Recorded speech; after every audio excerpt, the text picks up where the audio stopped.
chemical leak and explosion threat in Southern California. Emergency crews in Orange County are racing against the clock tonight as a massive chemical tank threatens to explode, forcing thousands from their homes. This volatile situation is unfolding in Southern California, where authorities admit they have no idea when displaced residents will finally be allowed to return to their houses. The hazardous crisis stems from an overheated 34,000-gallon tank located at GKN Aerospace. The danger escalated dramatically after broken exhaust valves on the structure became completely inaccessible to technicians. According to fire officials, they are looking at two potential outcomes. In a surprising twist, the absolute best-case scenario is for the tank to crack and rupture completely. Once the chemical spills onto the ground within the pre-established containment barriers, it loses its explosive threat, allowing hazardous materials, teams in protective suits to move in, neutralize the liquid, and mitigate the dangerous vapors. In the meantime, local traffic is completely snarled. Evacuation zones have expanded drastically, disrupting life for 40,000 residents. The mandatory evacuation perimeter spans from Ball Street to the north, Tross Avenue to the south, Dale to the east, and Valley View Boulevard to the west. Local schools in the immediate vicinity have shut down entirely, forcing families to flee towards safer ground in the Los Angeles hills. First responders emphasize that the structure will inevitably fail, though the exact timing remains dangerously unpredictable. Fortunately, no injuries have been reported in connection with the leak. So far, fatal drug overdose and first responder poisoning in New Mexico. A quiet New Mexico community is reeling tonight after a toxic drug exposure killed 3 people and tragically poisoned 18 first responders who rushed to the scene. This unfolding public health disaster has sent shockwaves through the rural area of Mountainair, located just south of Albuquerque.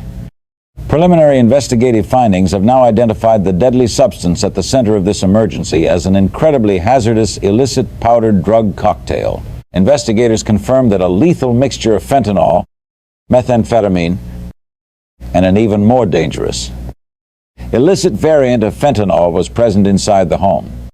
The localized tragedy quickly escalated when 2 individuals were discovered dead directly inside the residence on Wednesday. A third occupant was found alive, but in critical condition. However, they tragically succumbed to the exposure and passed away shortly after being rushed to a nearby hospital. The danger multiplied exponentially when emergency medical personnel and law enforcement officers first arrived at the property to answer what they believed was a standard overdose call. Almost immediately upon entering the environment, the emergency workers began experiencing severe symptoms of acute poisoning, including intense dizziness and sudden vomiting.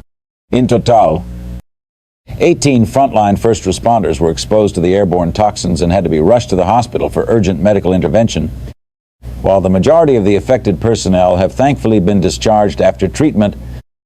2 individuals remain hospitalized under close medical supervision, with one expected to be released by the end of the day. Local authorities are emphasizing that this catastrophic incident serves as a stark, chilling reminder of the extreme operational risks that modern synthetic narcotics pose to the entire community, including loved ones, medical staff, and the brave personnel who answer the call for help. At this hour, the comprehensive investigation remains highly active, and prosecutors note that it is still unclear whether anyone will face formal criminal charges in direct connection with these tragic fatalities. Meanwhile, specialized hazardous material units are continuing their rigorous decontamination efforts inside the suburban property to completely clear out any remaining chemical residues. Despite the ongoing cleanup, the mayor of Mountainair has issued a public statement reassuring anxious residents that the initial danger has been contained and there is absolutely no lingering airborne or environmental threat to the wider public. NASCAR legend Kyle Busch passes away at age 41. The motorsports world is in absolute shock tonight following the sudden and tragic passing of NASCAR legend Kyle Busch at the young age of 41. This heartbreaking news is emerging from a newly released emergency 911 call placed on Wednesday from a General Motors training facility located in Concord, North Carolina. According to the official report, the Las Vegas native and celebrated racing icon was discovered completely unresponsive inside a high-tech driving simulator on the property. An unidentified individual on the phone line stated that right before losing consciousness, Busch was experiencing a severe bout of shortness of breath, feeling intensely overheated, and was tragically coughing up blood. Medical examiners have not yet determined or released an official cause of death. However, recent discussions with media representatives reveal that the legendary driver had been quietly battling some concerning health issues earlier in the month. Sources indicate that while we do not have an exact medical diagnosis, Busch had actively complained about severe issues with his sinuses right in the middle of a major race, back on May 10th. Immediately following that event, he urgently requested that a very specific doctor meet him behind the scenes so he could receive an immediate therapeutic shot and specialized treatment. Whatever medical intervention he underwent that day proved highly effective, as he felt physically well enough just 5 days later to get back behind the wheel and compete. Remarkably, he went on to win that very race. Following that victory, he continued his grueling schedule by competing in a high-stakes NASCAR All-Star race just 2 days afterward. He was fully planning to participate in another major racing event this coming weekend, which explains exactly why he was putting in hours at the driving simulator facility on Wednesday morning. Throughout his storied career, Busch solidified his status as an all-time great by capturing 2 NASCAR Series championship titles. For years, he famously piloted the iconic number 8 car under the banner of Richard Childress Racing. In the wake of this immense loss, the racing organization made a solemn announcement today, stating that they will be officially retiring the legendary number 8 car for the foreseeable future. The team noted that the only exception to this retirement would be if his 11-year-old son eventually chooses to step up and take over his father's historic mantle in the years to come. Kyle Busch was 41 years old and is survived by his loving wife and his 2 children. Gasoline price controversy in California ahead of Memorial Day. Governor Gavin Newsom is igniting a fierce political firestorm tonight, calling on California drivers to completely boycott Chevron stations over the holiday weekend. This dramatic confrontation is unfolding as the state's highest official publicly accuses the corporate oil giant of unfairly capitalizing on international conflicts and systematically ripping off everyday consumers at the pump. Chevron struck back almost immediately, issuing a sharp counterstatement that shifts the blame entirely onto the political leadership in Sacramento. The Energy Corporation argues that the state's own restrictive legislative decisions are what actually drive up fuel costs, urging politicians to finally take energy policy seriously and stop making daily life so prohibitively expensive for California drivers. Independent market analysts suggest that both entities are fundamentally wrong and share culpability in this crisis. However, experts point out that Chevron bears a heavier burden of blame because they are generating massive profits from the current situation, all while the governor has failed to follow through on enacting critical rules such as a price capping penalty that could have provided immediate relief to citizens right now. According to data provided by a government analyst, filling up at a Chevron station costs motorists an extra 60 to 80 cents per gallon compared to unbranded fuel alternatives. This financial dispute comes at a painful time for holiday travelers, who are currently paying the highest prices for gasoline documented since the summer of 2022. Looking at a live view of traffic conditions on Interstate 80 just north of Oakland in the Bay Area, it is officially getaway day, and a massive volume of commuters are hitting the road to escape for the major 3-day holiday weekend. The financial reality is staggering, with the average price for a single gallon of regular fuel in California climbing to approximately $6.13, while the general average across the broader western region hovers around $5.05. Despite these exorbitant costs, the American Automobile Association predicts that more than 39 million Americans will still take to the highways by car over the course of this holiday weekend. Hollywood production focus in the LA mayoral race. Mayor Karen Bass is making a massive push to save Hollywood, slashing filming fees at iconic landmarks to keep movie studios from leaving Los Angeles. This pivotal strategy is taking center stage at the historic Griffith Observatory, which stands as one of the city's most recognizable backdrops, yet until recently remained one of the single most expensive locations for a production crew to secure. Historically, utilizing this breathtaking venue commanded a staggering price tag of $100,000 per day. However, In a decisive move to restore affordability to local filmmaking, Mayor Karen Bass successfully reduced that daily operational cost down to $30,000. This aggressive price reduction has now been elevated into one of her absolute top campaign priorities. As she campaigns for re-election, the mayor publicly reinforced her commitment to the entertainment sector, passionately declaring that the city will never abandon the industry because film production is fundamentally woven into the very DNA of Los Angeles, promising that she will remain completely dedicated to ensuring that the business continues to flourish. In tandem with these high-profile location discounts, Bass recently announced significant cost reductions for renting city-owned parking structures and even appointed a dedicated film czar directly inside City Hall. Despite these administrative changes, everyday production workers are loudly demanding that the mayor take these economic incentives much further. Industry professionals argue that Los Angeles desperately needs a fully dedicated, specialized task force to advocate for them. Structured similarly to an independent LA Film Commission, rank-and-file workers point out that the single individual currently managing these duties also works full-time within the Public Works Department, leaving him with virtually no time to properly address their complex professional issues, nor does he possess the industry-specific understanding required to resolve them. Meanwhile, Bass's primary political opponents, Spencer Pratt and Nithya Raymond, have also seized on the issue, elevating Hollywood's runaway productions into a top priority for their respective campaigns because the matter is deeply personal to both of them. Pratt brings first-hand experience as a former reality television star, while Raman is married directly to a professional screenwriter.